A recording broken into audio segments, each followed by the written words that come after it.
As accountant जब हम GST का वर्क करते हैं तो जीएसटी में दो वर्ड्स आते हैं। एक आता है सर ये इनपुट टैक्स क्रेडिट को क्लेम करना और दूसरा वर्ड आता है इनपुट टैक्स क्रेडिट को यूटिलाइज करना। इन दोनों के बीच में क्या डिफरेंस है, क्या ये दोनों वर्ड्स एक ही है या फिर अलग अलग है, इन दोनों का क्या मतलब होता है, ये आज के इस लेक्चर के अंदर हम डिटेल में प्रैक्टिकल एग्जांपल के साथ में उसको समझने वाले हैं। सबसे पहले हम समझते हैं कि सर ये इनपुट टैक्स क्रेडिट होता क्या है, जिसको बाद में समझे कि क्लेम और यूटिलाइज दोनों के बीच में क्या डिफरेंस है। तो सिंपल सा मतलब है कि इनपुट टैक्स क्रेडिट, इनपुट का मतलब होता है कि सर मैंने कोई भी गुड्स या फिर मैंने कोई भी सर्विस परचेज की थी। जब मैं सर्विस परचेज करता हूं, सामने वाला पर्सन जीएसटी रजिस्टर्ड डीलर होता है, तो वो क्या करता है सर, टैक्स चार्ज करता है। जब वो टैक्स चार्ज करता है तो वो टैक्स मुझे पे करना होता है। फॉर एग्जाम्पल मेरे पास में कोई इनवॉइस था, 1 लाख रुपीस का सर टैक्सेबल वैल्यू थी, उस पर उसने 18,000 रुपीस का टैक्स लगाया, मुझे पे करना पड़ा सर 1,18,000। तो 1 लाख तो उसकी कॉस्ट थी और 18,000 रुपीस मैंने टैक्स पे किया, जिसको मैं बोलता हूं इनपुट टैक्स। अब ये जो इनपुट टैक्स है ये मैंने गवर्नमेंट को, यानी कि अल्टीमेटली सामने वाले पर्संस को मैंने पे किया, वो गवर्नमेंट को पे करेगा। अब बात आती है सर सेल्स की। जो भी गुड्स मैंने परचेज किया था वो मेरा बिजनेस है, तो मैं उसको क्या करूंगा, सेल करूंगा। जब मैं उसको सेल करूंगा तो उस पर कुछ प्रॉफिट मार्जिन ऐड करके उसको सेल्स करूंगा। फॉर एग्जांपल मैंने सेल्स किया सर 1,50,000 रुपीज में। अब 1,50,000 रुपीज में मैंने उसको सेल्स किया और उस पर मैंने 27,000 रुपीज मैंने उनसे जीएसटी कलेक्ट किया। अब यहां पर सर मैंने सामने वाले पर्सन से 1,77,000 रुपीज मैंने उससे रिसीव किए। अब ये 27,000 रुपीज का जो टैक्स मैंने कलेक्ट किया है, ये अब मुझे गवर्नमेंट को पे करना होता है। तो गवर्नमेंट पे करने के लिए आपके पास में कौन कौन से रिटर्न्स होते हैं। जीएसटीआर 1 जो होता है, जीएसटीआर 1 के अंदर हम डालते हैं सर डिटेल सेल्स की, कि मैंने इस पर्सन को सेल्स किया हुआ। जीएसटीआर 2B जो होता है, ये वाली जो आईटीसी है 18,000 रुपीज वाली जो आईटीसी है, ये आईटीसी हमारी आती है जीएसटीआर 2B में।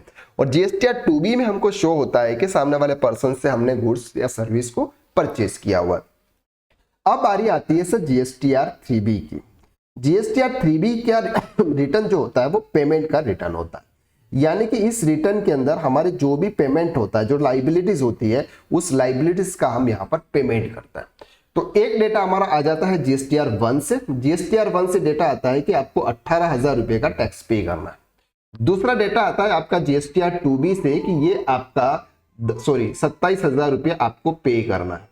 और दूसरा डेटा आता है आपका जीएसटीआर 2B से कि आपका 18,000 रुपीज की इनपुट टैक्स क्रेडिट है। अब इस वर्ड्स को समझते हैं। पहला आता है सर क्लेम, ध्यान से समझना। क्लेम का सिंपल सा मतलब होता है कि मेरा जो जीएसटीआर 2B के अंदर 18,000 रुपए का जो अमाउंट है, ये अमाउंट मैंने क्लेम किया जीएसटीआर 2B में, 3B में, और ये चला जाता है इलेक्ट्रॉनिक क्रेडिट लेजर में।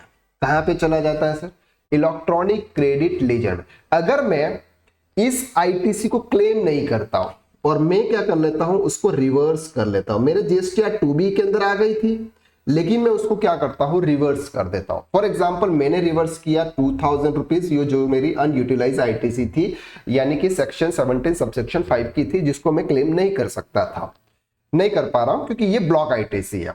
तो मैंने क्या किया, 2,000 रुपीज के आईटीसी को मैंने रिवर्स कर दिया। तो अब मेरे इलेक्ट्रॉनिक क्रेडिट लेजर के अंदर आईटीसी कितनी जाएगी सर, 16,000 रुपीज। जब ये 16,000 रुपीज इलेक्ट्रॉनिक क्रेडिट लेजर के अंदर जाएगी, उसको बोलते हैं आईटीसी को क्लेम करना। क्या बोलते हैं, आईटीसी को क्लेम करना। तो मैंने आईटीसी को क्लेम कर दिया, कितना कर दिया, 16,000 रुपीज। ये मेरे कहां पे चला जाएगा, इलेक्ट्रॉनिक क्रेडिट लेजर में। अब बारी आती है जीएसटी पेमेंट की, क्योंकि मेरे यहां पर जो आउटवर्ड सप्लाई है ये है सर 27,000 रुपीज। तो 27,000 रुपीज मुझे पे करने, गवर्नमेंट को पे करने। अब उसके लिए मेरे पास में दो ऑप्शन है। एक ऑप्शन है कि मेरे पास में सर आईटीसी कितना है, दूसरा ऑप्शन है कि मैं उसको कैश में पेमेंट करूं। तो आईटीसी मेरे पास में है 16,000 रुपीज। कितना है, 16,000 रुपीज।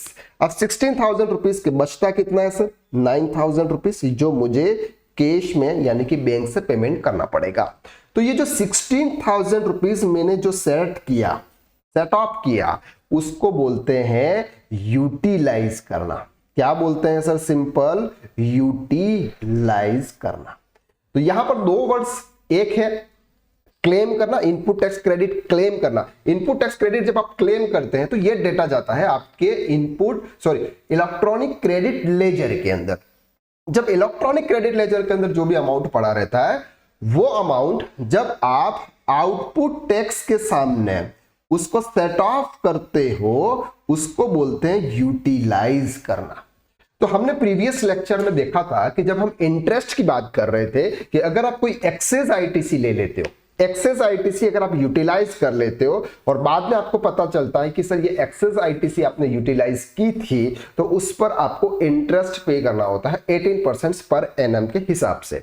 लेकिन क्लेम अगर आपने इनपुट टैक्स क्रेडिट किया हुआ है तो उस पर आपको इंटरेस्ट पे नहीं करना जब तक आपने उसको यूटिलाइज नहीं किया है। यूटिलाइज का मतलब होता है कि गवर्नमेंट को जितना टैक्स पे करना था उतना टैक्स गलती से उनको मिला नहीं है, आपने गलत यूटिलाइज कर लिया। जितना आपको आपके अंदर नहीं लेना था, नहीं यूटिलाइज करना था, वो भी आपने यहां पर यूटिलाइज कर लिया। तो क्लेम और यूटिलाइज दोनों के बीच में डिफरेंस आपको बहुत अच्छी तरीके से पता चल गया होगा। क्लेम का सिंपल सा मतलब होता है कि मेरे जीएसटीआर 2B के अंदर वो डेटा आ चुका है और वो मेरे इनपुट टैक्स क्रेडिट लेजर के अंदर पड़ा हुआ है, वो अब मैं उसकी आईटीसी ले सकता हूं। सेकंड बात आती है यूटिलाइज। यूटिलाइज का मतलब मैंने जब जीएसटीआर 3B फाइल किया, जीएसटीआर 3B में मेरे जो भी आउटपुट टैक्स था उसको पेमेंट करने के लिए मैंने इलेक्ट्रॉनिक क्रेडिट लेजर के अमाउंट का यूज किया, दैट्स कॉल्ड यूटिलाइज। अब उसको यूटिलाइज करने के बाद मेरा जो बैलेंस होगा इनपुट क्रेडिट लेजर के अंदर वो जीरो हो जाएगा। तो जीरो हो जाएगा का मतलब मैंने उसको यूटिलाइज कर लिया। तो दोनों वर्ड्स बहुत डिफरेंट है, क्लेम करना अलग है, यूटिलाइज करना अलग है। तो आज के लिए बस इतना, नेक्स्ट वीडियो में फिर मुलाकात करते हैं, तब तक के लिए थैंक यू सो मच।